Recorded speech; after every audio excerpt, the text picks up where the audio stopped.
Hi, this is 10th Mountain Arty, and I'm responding to Zombie Tactics video 1911 Pistols Suck. In this video, he made a very good comparison of why 1911s are or are not good for certain situations. However, there's several areas where I would disagree with him. To begin, I'll tell you a little bit about myself. I was recently discharged from the Army after 5 years of service. I served with the 10th Mountain Division, 3rd Brigade, 425th Field Artillery Battalion, Alpha Battery, 1st Platoon. This time last year, I was in the Argonaut River Valley.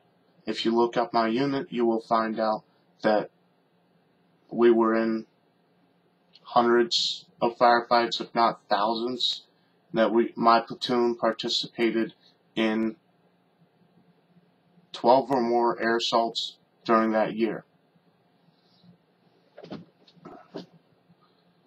Now, to begin, I'm going to talk about the ammo. I have a Kimber 1911 pistol right here. Custom Eclipse 2. I love the pistol. I doubt I would trade it for another pistol, except maybe another Kimber 1911. To begin, I'm going to talk about ammo. Yes, my Kimber won't take certain ammo. That's almost any gun. Any federal, Remington, American Eagle, or Winchester, that's the 4 American brands I've put through it. None of them have had any feeding issues. I just got back from the range today. The last time I was at the range was 2 months ago. The last time I cleaned the gun was 2 months before that. I lubed the gun 2 months ago before I started shooting.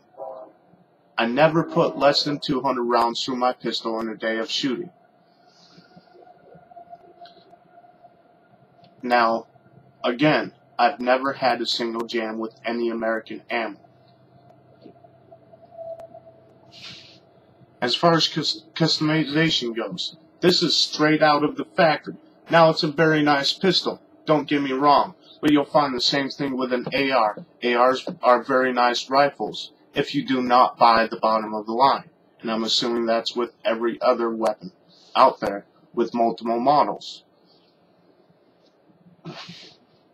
As far as field stripping, being able to be away from the armor, it's pretty simple.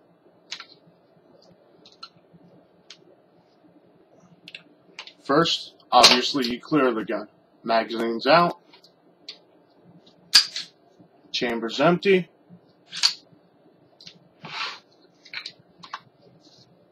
This is the worst part. The recoil spring will shoot out if you're not careful. Take this little tool Kim gave me. Push down, slide.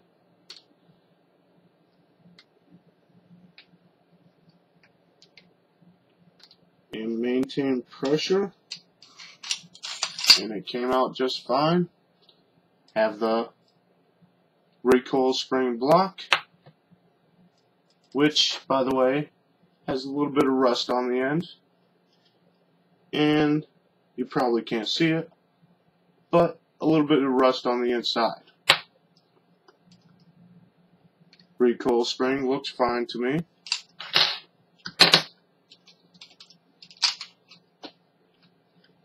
Oh, yeah. Then you slide it back. You line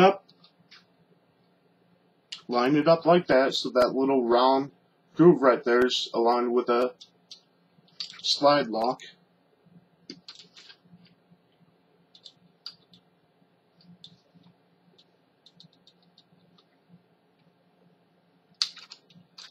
Push that out. Slide locks out. Then the whole slide assembly just slides right out.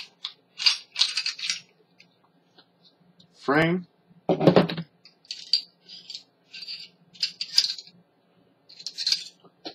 Cold Spring God.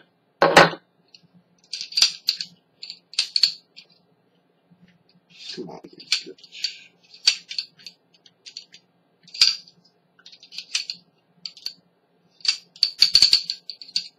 Oh, I forgot the bushing.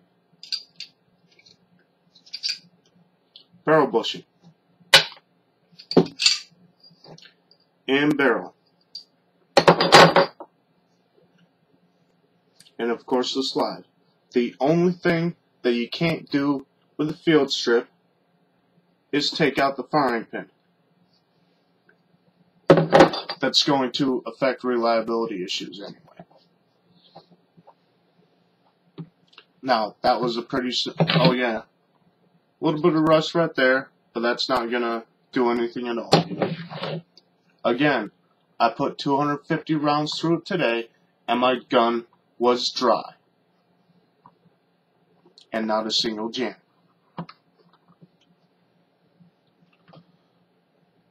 Oh yeah, I was going to talk about ammo. The ammo I use for personal defense, Federal Hydra-Shock 230 grain, jacketed hollow point. Very effective, considered the best self-defense round available for pistols.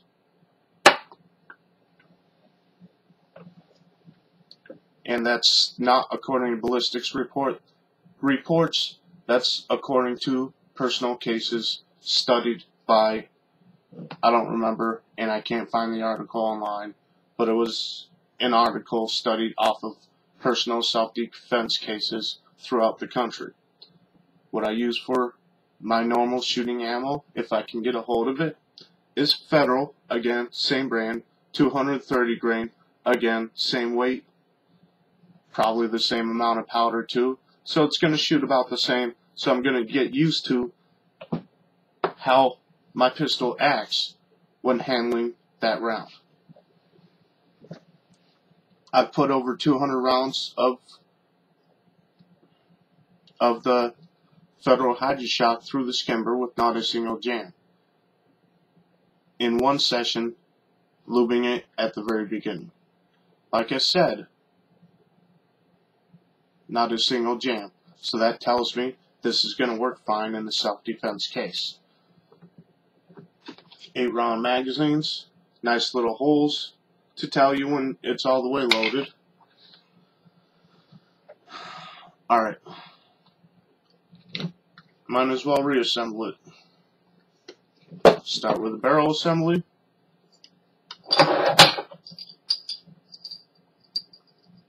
Slide that in. Pull that up. Slide that in. Little groove facing down. Slide them both forward.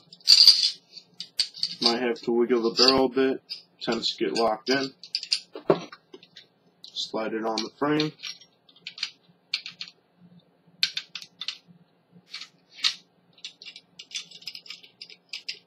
Oh, shoot.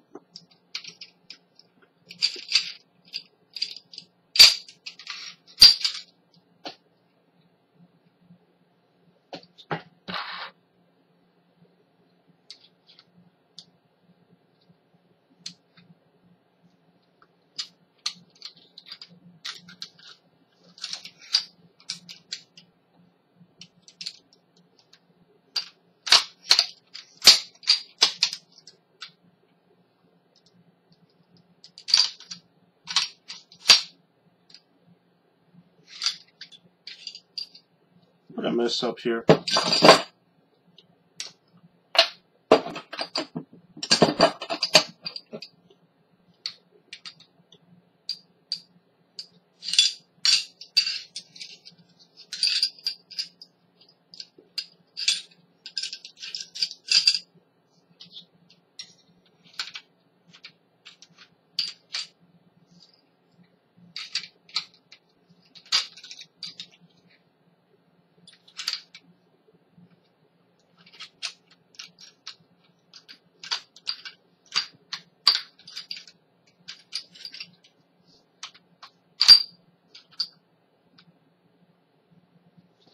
Okay, usually it's not this difficult.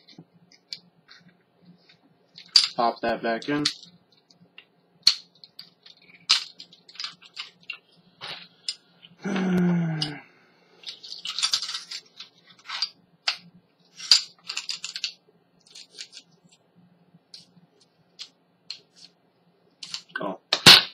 Brow bushing.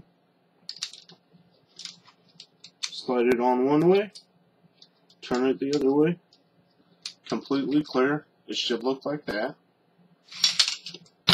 And this goes right in there like that.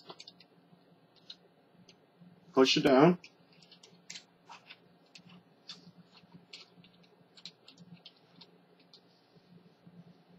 So it's holding it like that. And then get your tool and put it on the rest of the way.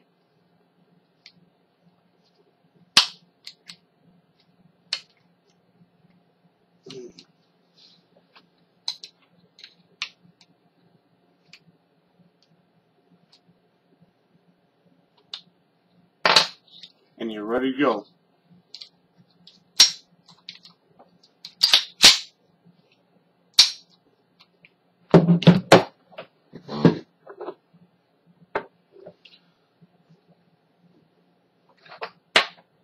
As far as the 9mm goes, the 9mm is not a better round.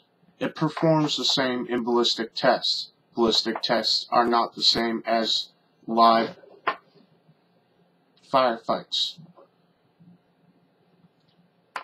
I did not know the officer personally. The person who saved the officer's life was a friend of mine, however. I'm not sure the exact story, but basically, Taliban was charging an officer. Officer put 3 rounds of 9mm in his chest. Taliban kept coming. Didn't seem to slow him down at all. My friend double tapped him in the chest with his M4. He stopped. I've never heard of a case where someone got nailed center mass with a 45 and kept coming. At least it would have knocked them on their ass. And if the 1911 is such a horrible gun, why did the LAPD SWAT adopt it right around the time the Army decided not to adopt it?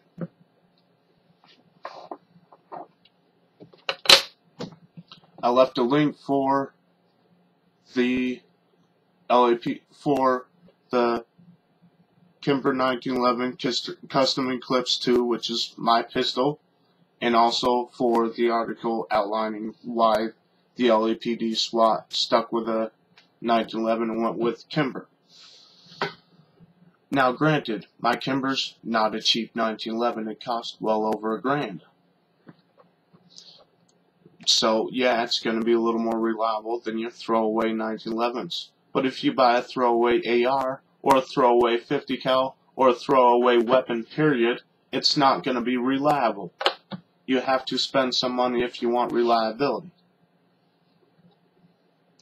And that concludes my video response to his video.